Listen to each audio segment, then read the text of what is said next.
Hi friends, welcome back to Mani special food. இந்த வீடியோவில் ரொம்ப சூப்பரான மாம்பழத்தை வச்சு அருமையான ஒரு கேக் செய்ய போகிறோம். மைதா இல்லாமல் ரவை வச்சு இந்த கேக் செய்ய போகிறோம். ஃபஸ்ட்டு நான் அதுக்கு ஒரு மிக்ஸி ஜார் எடுத்துகிட்டு அதில் 1 கப் ரவை சேர்த்துக்கிறேன். ரவை சேர்த்துட்டு அதே கப்பில் 1/2 கப் சுகர் எடுத்து இது கூட சேர்த்துக்கலாம். அடுத்து 3 ஏலக்காய் சேர்த்துக்கலாம். இது எல்லாத்தையும் நல்ல ஃபைன் பவுடராக நம்ம அரைச்சி எடுத்துக்கலாம். இப்போ அரைச்சி எடுத்த இந்த பவுடரை நம்ம ஜலிச்சுட்டு சேர்த்துக்கலாம். இப்படியும் அந்த ரவை கொஞ்சம் சின்ன சின்ன பீஸ் இருக்கும், அதனால் நான் அப்படியே ஜலிச்சுட்டு இங்கே சேர்த்துக்கிறேன். இங்கே பாருங்கள், கொஞ்சம் அந்த ரவை குருணையாக இருக்குது. திரும்பவும் இதை மிக்ஸி ஜாரில் சேர்த்துட்டு நல்லா ஃபைன் ஆக்கிட்டு இது கூடவே சேர்த்துக்கிற மாவு கூட. இப்போ நமக்கு இங்கே மாவு ரெடி ஆகிடுச்சு. அடுத்து நம்ம மாம்பழ பல்ப் எடுத்துக்கலாம். நல்ல பழுத்த மாம்பழமாக, நல்ல ஸ்வீட்டான மாம்பழமாக ஒரு மாம்பழம் எடுத்துக்கலாம். எடுத்துகிட்டு அந்த தோல் இல்லாமல் மாம்பழத்தை மட்டும் நம்ம இந்த மாதிரி சின்ன சின்ன பீஸாக கட் பண்ணி ஒரு மிக்ஸி ஜாரில் சேர்த்துட்டு அது கூட ஒரு 1/2 கப் பால் நல்லா பேனில் நல்லா காய்ச்சிட்டு, நல்லா திக்காக காய்ச்சி ஒரு 1/4 கப் வர்ற அளவுக்கு காய்ச்சிட்டு அதையும் இந்த மாம்பழத்து கூட சேர்த்து நல்லா அந்த பல்ப் அரைச்சி எடுத்துடலாம். நல்லா இந்த மாதிரி அரைச்சி எடுத்துட்டு இப்போ இதை நம்ம ஏற்கனவே ரவை மாவு வச்சுருக்கோம் இல்லையா, அது கூட சேர்த்துடலாம். சேர்த்து நம்ம நல்லா இந்த மாதிரி கலந்து விட்டுக்கலாம். இது ரெண்டையும் மிக்ஸ் பண்ணோம் அப்படின்னா நமக்கு ரொம்ப திக்காகவும் இருக்கக்கூடாது, ரொம்ப தண்ணியாகவும் இல்லாமல் நம்ம எப்பவும் கேக் பேட்டர் ரெடி பண்ணுற மாதிரியே ரெடி பண்ணிக்கலாம்.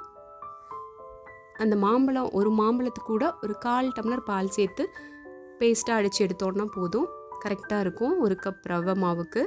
இப்போ இது எல்லாத்தையும் நல்லா மிக்ஸ் பண்ணிடலாம். பாருங்கள், நமக்கு இந்த பேட்டர் ரெடி ஆகிடுச்சு. இதை இப்படியே மூடி வச்சிடலாம். ஒரு 1/2 அன் ஹவர் இது ஊறட்டும். இந்த கேப்பில் நம்ம கொஞ்சம் நட்ஸ் எல்லாம் கட் பண்ணி எடுத்துக்கலாம். இது கூட கொஞ்சம் நட்ஸ் சேர்த்தோன்னா சாப்பிடும்போது கொஞ்சம் நல்லாயிருக்கும். அதனால் நான் நட்ஸ் கட் பண்ணிக்கிறேன். கொஞ்சம் அல்மண்டு, கொஞ்சம் கேஷ்யூஸ் இதெல்லாம் கட் பண்ணிக்கிறேன். உங்களுக்கு என்ன மாதிரி நட்ஸ் பிடிக்குமோ நீங்கள் அதெல்லாம் கட் பண்ணி எடுத்து வச்சுக்கலாம். இப்போ 1/2 அன் ஹவர் ஆன பிறகு ரெடி பண்ணி வச்சுருக்க அந்த மாவில் கட் பண்ணி வச்சுருக்க நட்ஸ் எல்லாம் சேர்த்துட்டு கொஞ்சம் டூட்டி ஃப்ரூட்டியும் சேர்த்துக்கிறேன். பார்க்க கொஞ்சம் கலர்ஃபுல்லாக நல்லாயிருக்கும். இப்போ இது எல்லாத்தையும் நல்லா மிக்ஸ் பண்ணி விட்டுட்டு இப்போது இதில் 1 டீஸ்பூன் பேக்கிங் பவுடர் சேர்த்துடலாம். அது கூடவே 3 டீஸ்பூன் பட்டர் சேர்த்துக்கலாம். நல்லா மெல்ட்டான பட்டராக சேர்த்துப்போம். இல்லை 3 டீஸ்பூன் ஆயில் கூட சேர்த்துக்கலாம். ஃப்ளேவர் இல்லாத ஆயிலாக சேர்த்துட்டு இப்படி நல்லா மிக்ஸ் பண்ணி விட்டுட்டு இதை கேக் டின்னில் எடுத்து சேர்த்துருவோம். நான் ஏற்கனவே பட்டர் ஷீட் போட்டு வச்சுருக்கேன், அதில் சேர்த்துடுறேன். சேர்த்துட்டு இது மேலேயும் கொஞ்சமாக நட்ஸ் நம்ம தூவி விட்டுட்டு டூட்டி ஃப்ரூட்டியும் அப்படியே தூவி விட்டுட்டு அப்படியே எடுத்து ஓவனில் வச்சிடலாம்.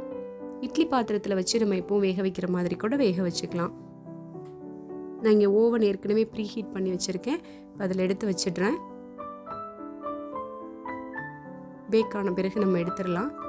பாருங்கள், நமக்கு அருமையான ரொம்ப ரொம்ப சிம்பிளாக ரவை மாம்பழத்தை வச்சு அருமையாக கேக் பண்ணியாச்சு. டேஸ்ட் ரொம்பவே சூப்பராக இருக்கும். நட்ஸ் எல்லாம் போட்டிருக்கிறதுனால குட்டீஸ் ரொம்பவே விரும்பி சாப்பிடுவாங்க. ட்ரை பண்ணி பாருங்கள். இந்த வீடியோ பிடிச்சிருந்ததுன்னா மறக்காமல் மணி ஸ்பெஷல் ஃபுட்டுக்கு லைக் பண்ணுங்கள். இன்னும் சப்ஸ்கிரைப் பண்ணலன்னா சப்ஸ்கிரைப் பண்ணுங்கள். இதே மாதிரி வேற ஒரு நல்ல ரெசிபியோடு நம்ம அடுத்த வீடியோவில் பார்க்கலாம். Bye bye.